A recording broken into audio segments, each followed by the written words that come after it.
Like many Sicilians in Brooklyn, I grew up in a big family. Our traditions, our music, our celebrations were paramount, with food at the core.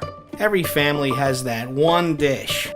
No matter where I went, the lingering aroma of Grandma's specialties would always be in the air. This love of food led me on a path to become a chef working in the 3-star Michelin restaurants around the world. As I began to raise my own family, I revisited those time-tested recipes from the matriarchs in my life that have always remained so cherished. So today I set out to ensure that these traditions of the world are not forgotten, that the simple pleasures of breaking bread and enjoying meaningful conversation around the table are carried on. To meet the grandmas of the world, discover their recipes and techniques that only they know to make that one special dish, so essential to all the nuances of their family life, and all of the other surprises that I may encounter along the way. So join me and my producer Anya as I run, ride, and swim my way around the globe in the pursuit of the secret ingredients.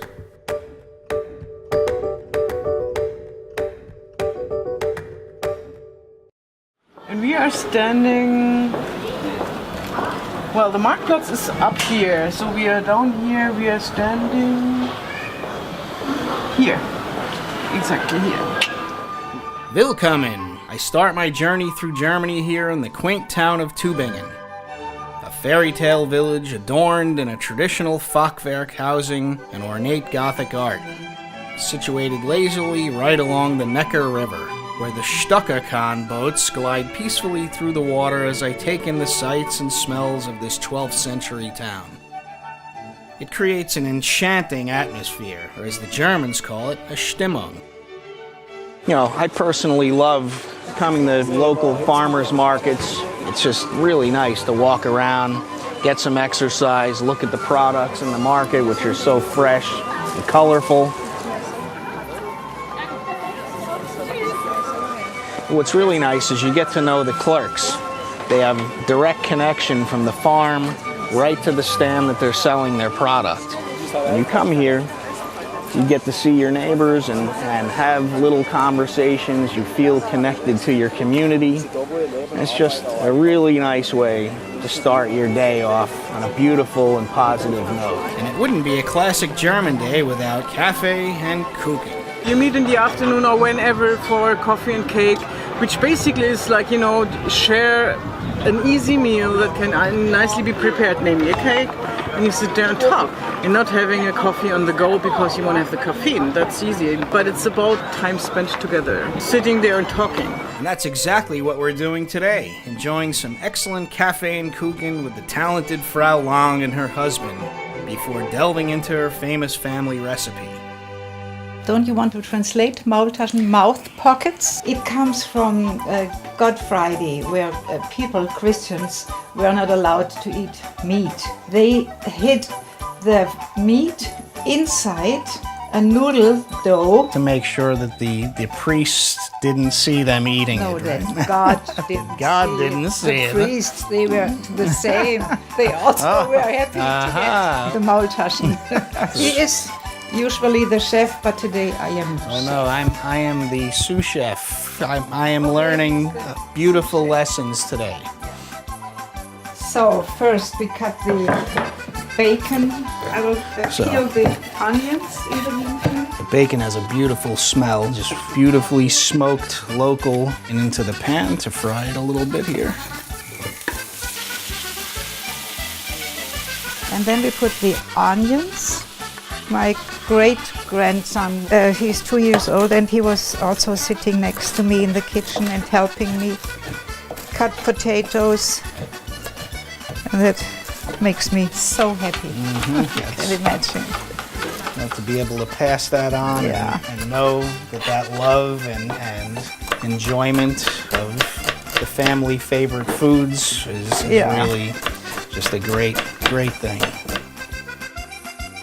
Put in the leeks.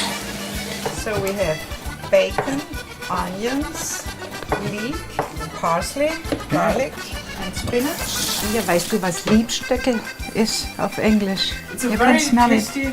Liebstöckel, or lovage, rare in American cuisine, gives off a unique zest. I would have to say that's our secret ingredient. So we have bread soaking here. We'll add that in later. Take two. 2 eggs, okay. Yeah, The salt, pepper, Yep. nutmeg. Very key German ingredient is nutmeg. So I usually mix it with my hand. Well, that's what Will we're you do gonna. it? Oh yeah, that's what Yeah, we're gonna do good. then. I like to mix with my hand. It's just like being a kid. The bread has been squeezed out some of the liquid, so it's dry, so it keeps the right consistency. And I don't want to mix it too much because the bread should stay a little bit in pieces. I think the consistency is good of that stuffing. And then we can go ahead and Make stuff the Some dough. Maultaschen. You want me to do it first? Maybe you can show me the first Yeah. one, and hopefully I'll be able to do the second one. Hopefully it works. It's always a surprise.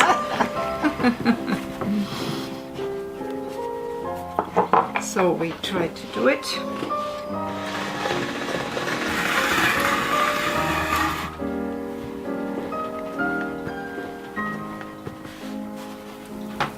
Mostly I have to put some flour on it in between because the dough is pretty soft.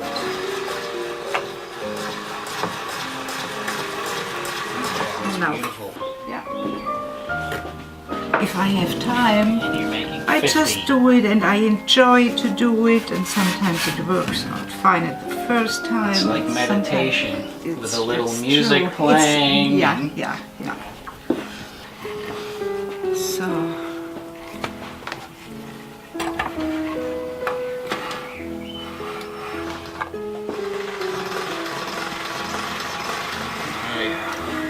I think we're getting the rhythm of working together. Right. I think this is enough. So we have a very Oh, yeah. nice. So spread it a little bit, and it's not too small. I have to get it on there nice and even.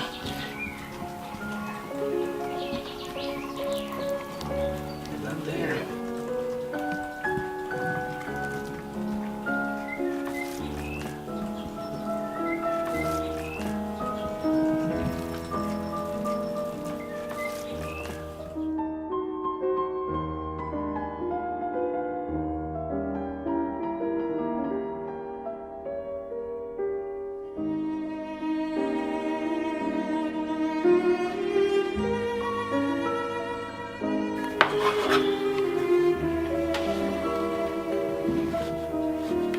Okay. And then we cut it. Schneiden.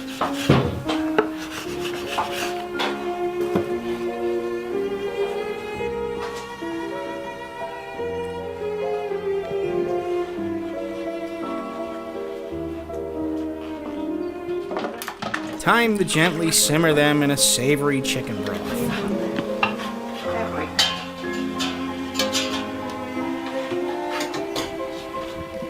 And while we wait, a quick toast. Cheers! Thank you for helping. you for teaching me Cheers, such Anja. a great specialty. Thanks for having us. Thank you.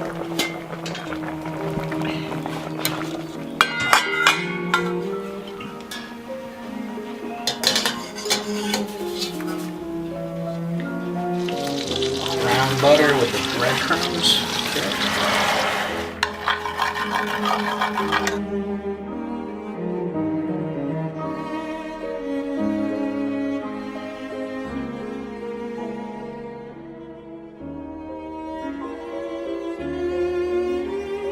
Wünschen uns allen einen recht guten Appetit.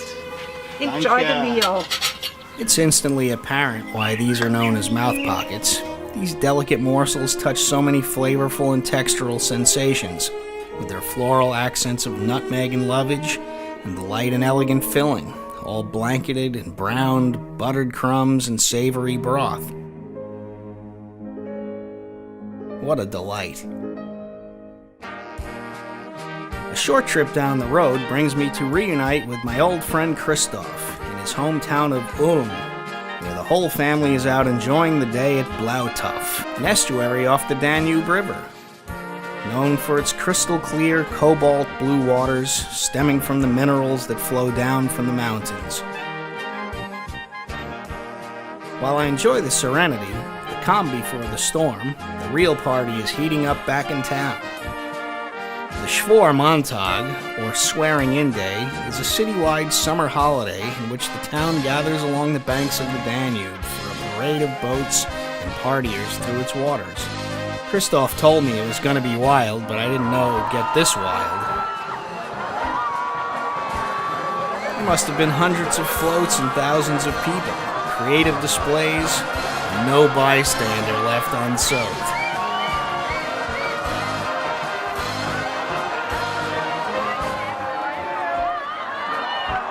A different feel altogether, the nighttime traditions consisted of a flotilla of lit lanterns tranquilly cascading down the river, and a grand ending to a day's festivities.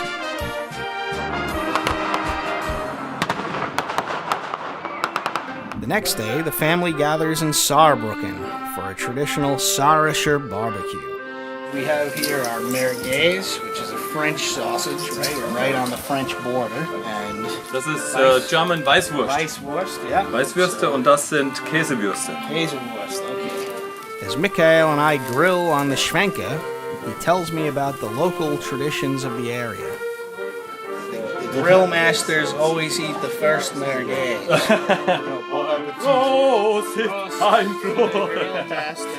And if anyone should know, it's Michael, being a German military officer, a historian, and Prussian war reenactor. And this is the first gun of the Prussian army. It was built in 1891. Snaps right in. Grip. And then you can use while you're on your horse. Genau. Mm-hmm. Yeah. And this is the grip.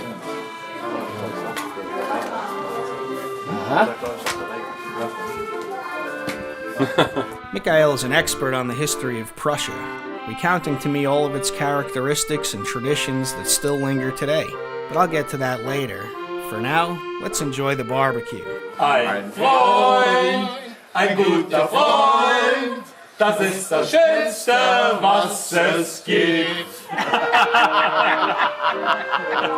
It's so nice to be with my old-time friends again, enjoying the same old traditions that we once did. From the youngest members of the family to the oldest, everyone can enjoy the simplicities of their family culture. The songs, the dances, foods and wines, and the joys of being together.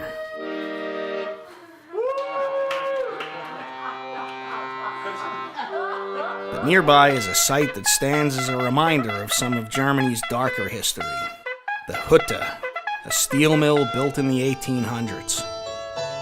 When I was last here, it was spewing its dark clouds over Saarland, but it was shut down in 1986.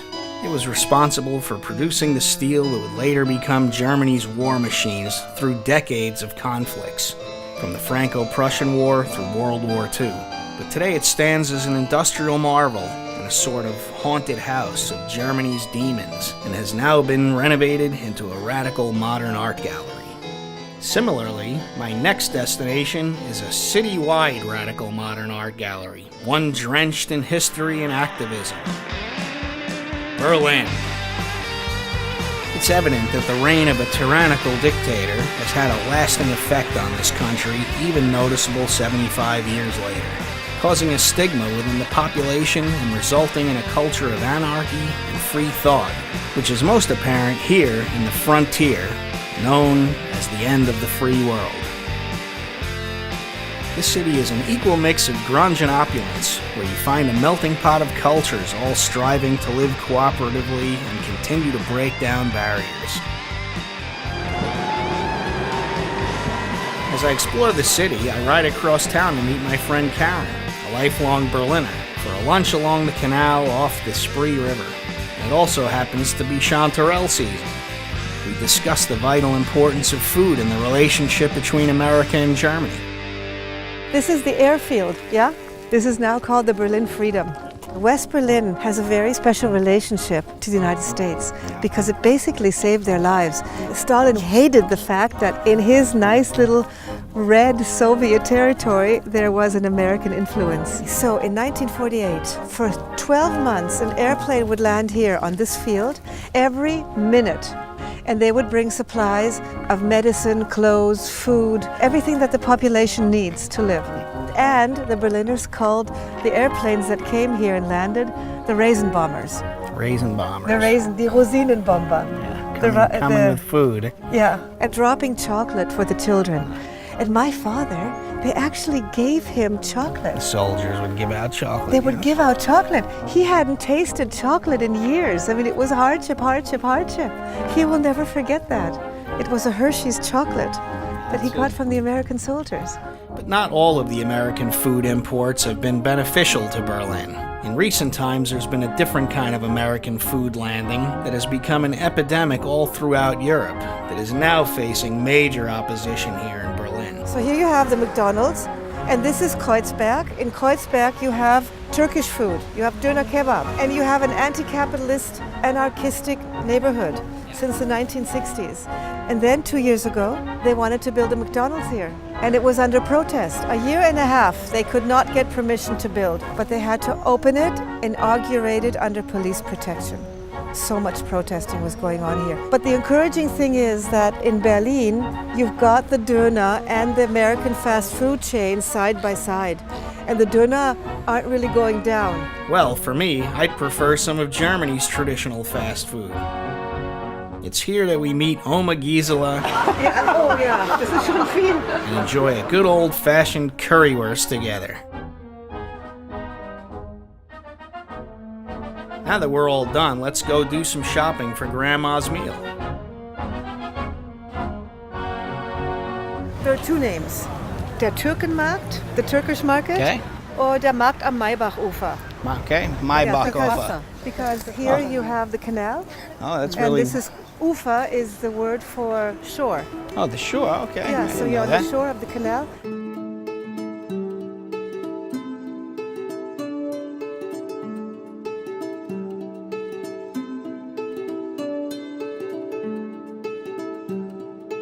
What's really nice in this market is that they're giving samples so you can actually try the different things, which also shows that they're very proud of what they have here. Oh yeah. Yeah, that's like pure sugar. It's delicious.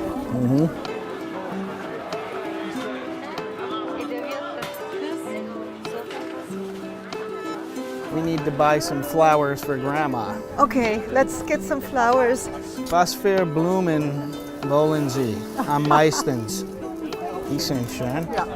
Die sind auch schön. So eins von dies und eins von dies? Nein. Nee. This is Rosen for you. Danke. Thank you.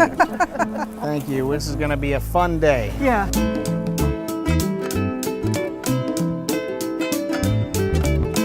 All these different Turkish dishes here. There are a few markets in Berlin where they sell their home-cooked food, and it's delicious. It's fabulous. It's so nice to see Turkish grandmas cooking their specialties. The smells permeate the streets, making me feel like I'm in Istanbul.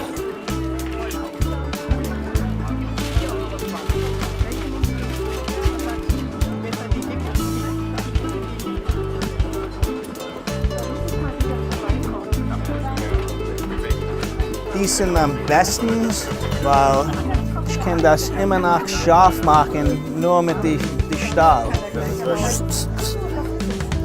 Okay, vielen Dank. Okay, we have a new knife. Straight out of Vietnam, carbon steel. We gather the last few items we need for Oma's special regional dish.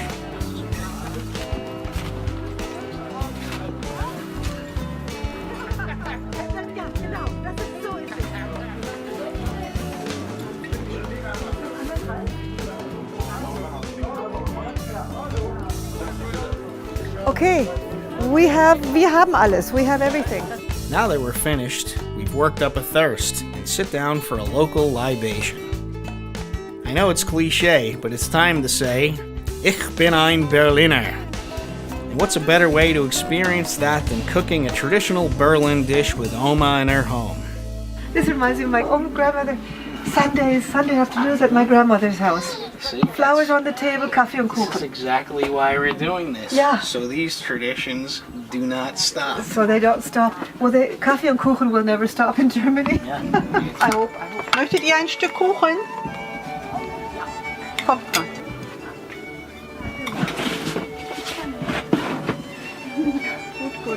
Jetzt fängt sich hier als einziger an, ist auch nicht so gut. After a customary cafe and kuchen, we head into the kitchen. This dish really is a very old dish from the area dating back way before the Franco-Prussian War. Königsberger Klopse. Ich habe etwas gelesen. Die Klopsen geheißt Revanche-Klopse. Revenge dumplings. As the story goes, this dish originates from the town of Königsberg, which was a German territory prior to the Franco-Prussian War, when the Russians took control of the area and exiled the German citizens from the town. While the Germans continued to cook this dish after the exile, it was renamed Revanche-Klopse, as a reminder to someday repatriate to their home city of Königsberg. Oma makes light work of the potatoes, while I struggle a little bit. Okay, it's kind of going.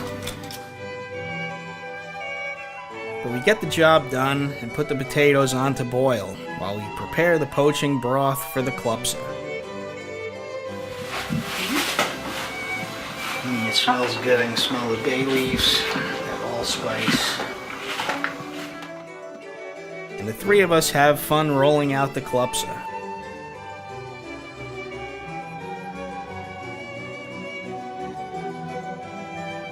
Round these off again and place them in to slowly poach.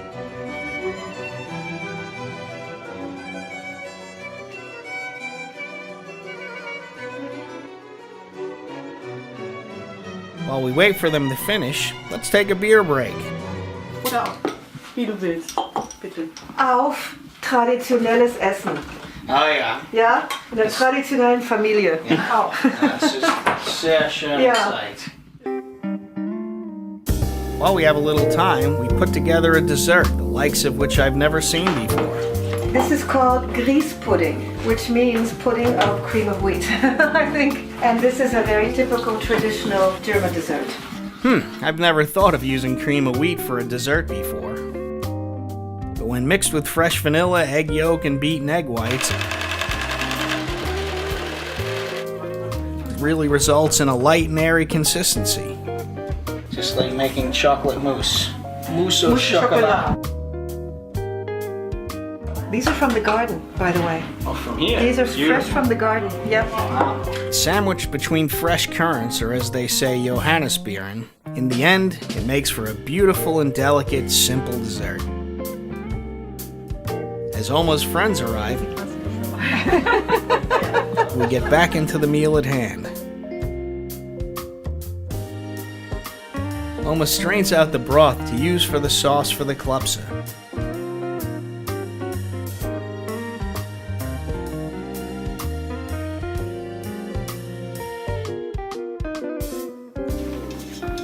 Adding the broth to the roux that we just made with the flour and the butter, so it's nice and smooth.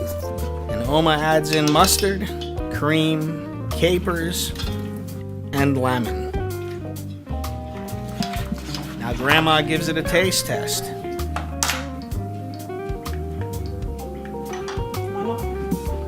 Immer noch nicht genug. Zu viele Leute. Not quite right. We add a little more lemon and finish it off with some chopped parsley.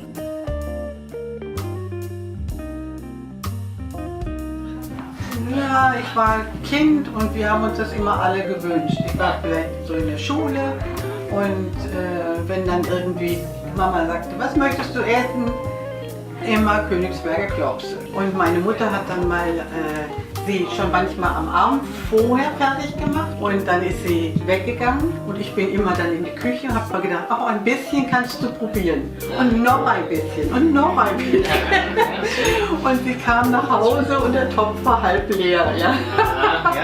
Und später dann, als die eigenen Kinder fragten und auch die Enkelkinder jetzt, dann wollen sie gerne Königsberger Klopse haben. I can see why the whole family would want this dish. It looks so appetizing.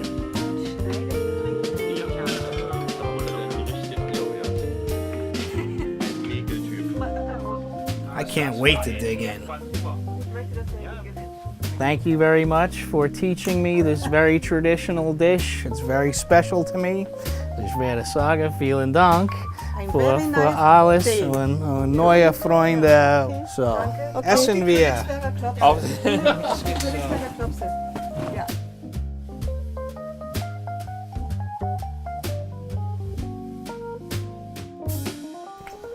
Sauce, caper on there. Being a meatball aficionado myself, I have to say that these klopse are a hearty treat. The sauce is decadent and creamy with the zest of lemon and caper shining through, with an excellent hand-touch consistency and the freshest of ingredients. Our evening winds down with stories and laughter before our light dessert to finish. Grandma really showed me how it's done. And we had to stay around Berlin just one more day to experience one of the world's most anticipated events. As I explored more of Berlin's diverse culinary scene, I met up with my friends Mark and Cheryl for lunch at a Korean-Spanish fusion restaurant where we sampled its eclectic cuisine before the big match, the World Cup Final, where we spent the afternoon in the famous Kulturbrauerei in Prenzlauer Berg. It is here that Berlin truly feels like a melting pot, where Germany's leading influence in the evolution and popularity of the European Union is evident. Even though there's been growing pains with the influx of refugees and immigrants, Germany has come a long way from its previous iteration. As France takes home the gold, the collective energy causes our differences to vanish and creates a friendly and united kinship.